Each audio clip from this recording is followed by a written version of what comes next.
Hello student, welcome to our today's class. Today we are going to see the new term, that is the adverbial. The adverbial is nothing but the word or the phrase which gives you extra information about the time, place, manner, reason and quantity for the events in the given sentence. The quantity for the events means the frequency of the events, means how many times it is repeating, or how frequently that thing is happening. So you understand what is the adverbial. Adverbial is a single word or the entire phrase, okay, which gives us some information about the place, manner, reason, quantity for the events. Understood? Now, it can be used in a sentence in many places. For example, we can use this adverbial followed by the verb. Now, how it is? See this first example. They came at night.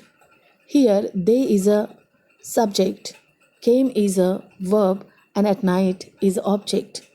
And here, at night, this is the word which gives us information about the time. So, at night is the adverbial. Then, in second, they came silently.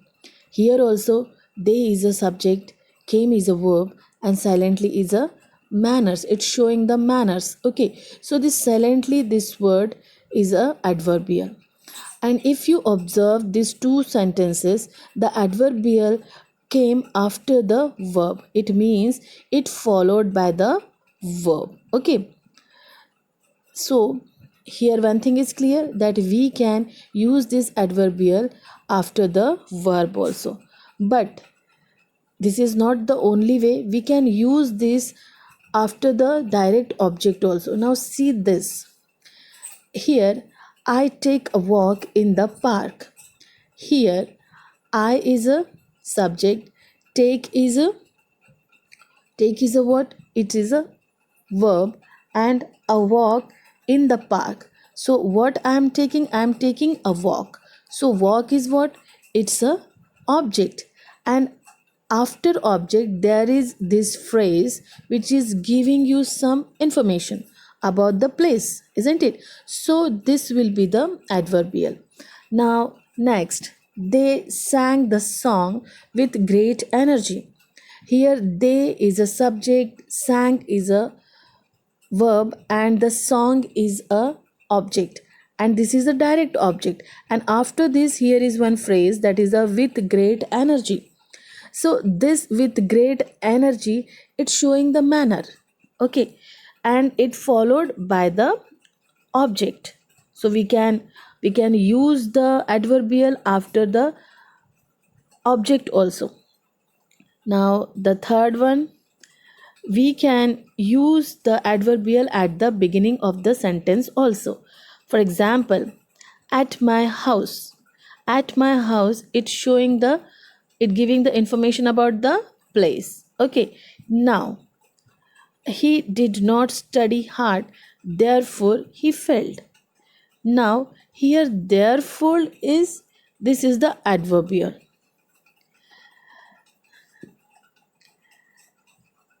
If we get the adverbial like the therefore, hence, these adverbial giving the reasons. See, we have already seen that some words which give you information about the time, place, manner and reason. So here is in first examples we saw the time, here we saw the places, here we saw the manner and place, and where the words like hence, therefore, because, these words we use for the reason. So whenever such words come in your sentence, then that words are representing the reason, adverbial.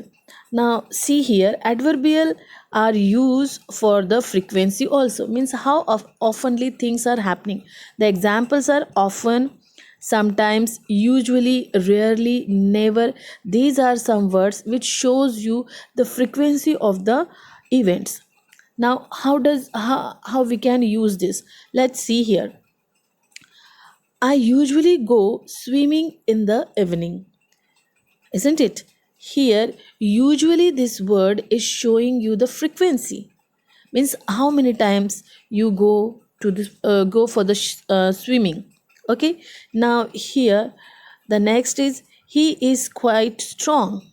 So in both the sentences, quite and usually, these are the these are the words which is giving you the frequency or the quantity of the events. So you understand, student, adverbial is nothing but the words which gives you some extra information about the place, manner, time, reason, and the quantity for the events. Got it? Okay, student. So let's take our fourth activity. In this activity, we just have to underline the part which shows the adverbial. Okay, which indicate the time, place, manner, reason, quantity, and frequency. Got it? Okay, students, so in the first sentence, to the ground, this word is showing the place, so it is the adverbial. In the second sentence, Sham looked over his shoulder. Okay, so here uh, over his shoulder, it is also showing the place. Then Mita spoke English with a German accent. Here, with a German accent, this thing is giving you the manner. Okay? Okay, students, so in this way, you have to solve this activity.